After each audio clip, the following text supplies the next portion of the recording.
Muito bom dia a todos, né, hoje segunda-feira, dia 17, né, de junho de 2024, e dando início à nossa reunião semanal pelo cenário local como de costume, por aqui a gente teve uma semana difícil, né, Ibovespa acabou fechando a semana aí com 0,91 de queda, né, a quarta semana consecutiva, fechando a 119.662 pontos, né, abaixo dos 120 mil pontos, né, patamar esse que a gente acabou perdendo, né, na última quarta-feira, dia 12, em meio aos ruídos políticos, né, e incertezas fiscais que a gente tem aqui no nosso país. O mercado segue bastante preocupado, né, segue bastante preocupado com questão, né, do equilíbrio fiscal, e o foco continua sendo aí, né, nas declarações do governo sobre o tema, né. Então a semana foi marcada aí pela depreciação do real, né, que chegou a atingir o patamar aí de 5,40, né, falaremos um pouquinho mais das moedas à frente. Então a gente vê o Ibovespa aí não tendo só uma semana difícil, né, mas sim um ano, né, entregando uma desvalorização aqui acima dos 10%, né, 10,82 para ser mais específico. E o destaque positivo aqui na semana ficou para São Martinho, né, que subiu mais de 8% na semana, e a empresa divulga os resultados operacionais no dia de hoje.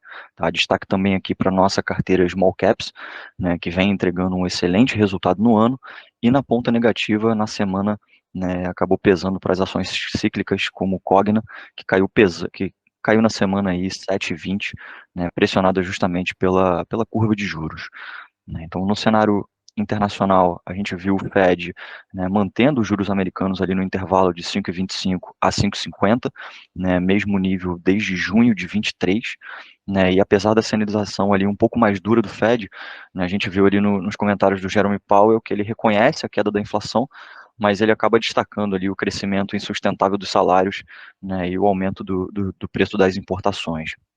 Os dados de inflação, né, na semana acabaram vindo abaixo do esperado, trazendo um pouco de ânimo para o mercado, né. A gente viu aí o CPI, né, que é a inflação do consumidor lá dos Estados Unidos, avançando 0,01, em maio ante abril, né, um pouquinho abaixo do consenso, que era de 0,12, né, e já o índice ao produtor, né, que é o PPI, acabou caindo 0,20, né, trazendo uma menor pressão ali de custos às empresas, e com isso a gente acabou vendo as taxas de juros dos títulos públicos recuando e as bolsas voltando a subir, né. Então a gente viu aí o S&P fechando a semana em alta de 1,58, renovando ali as máximas, e o Nasdaq, né, trazendo aqui, né, mais 3,47 na semana, também renovando máxima. O meu destaque aqui fica, né, para a zona do euro, né, que também está refletindo ali incertezas políticas, especialmente na França, né, onde as eleições do Parlamento Europeu, né, acabaram desencadeando ali uma crise política no país.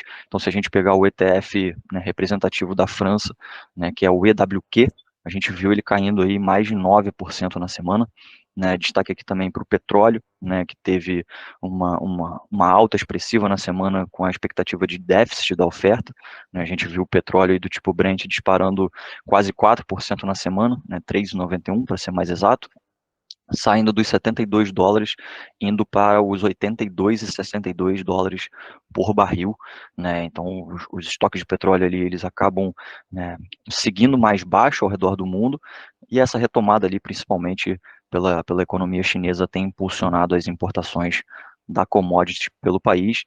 E o destaque aqui merece, né, nossa carteira BDR no ano entregando acima de 34% de rentabilidade, né, uma excelente alocação ali para os nossos clientes.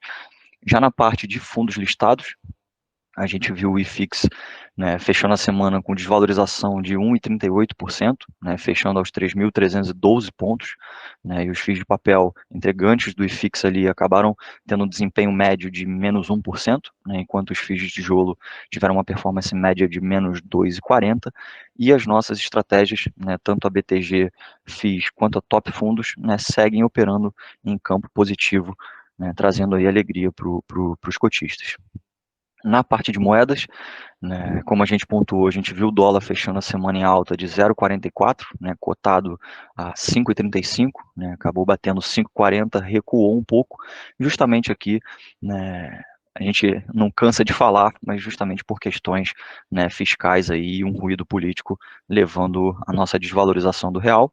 O destaque aqui vai para o euro, né, como eu pontuei, que atingiu o valor mais baixo desde o início de maio, né? Então 1,07 frente ao dólar, justamente com a França pesando, né? Então a gente viu ali uma maior participação, né, de partidos extremistas no controle político do país, que acaba levantando um pouquinho mais de preocupação, né, em relação à estabilidade fiscal.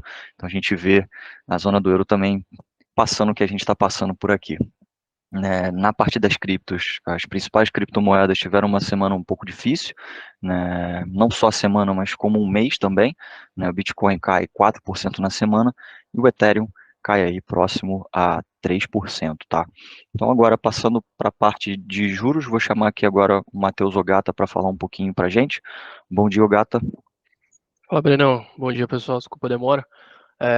Bom, no juros a gente teve uma queda na semana, né? O que não é muito relevante, tendo em vista que a gente teve uma queda bem tímida, digamos assim, sendo que no ano, no mês, a gente teve altas bem expressivas, né? E grande parte dessa queda foi mais por conta que na sexta-feira a gente teve digamos assim, um dia mais tranquilo em relação ao restante da semana, porque durante a semana a gente teve alguns dados bem preocupantes, né? A inflação do Brasil veio acima do esperado, e a inflação dos Estados Unidos veio dentro do esperado. Então, consequentemente, né, toda essa questão do dólar que o Breno comentou aí, ela foi influenciada a isso, né?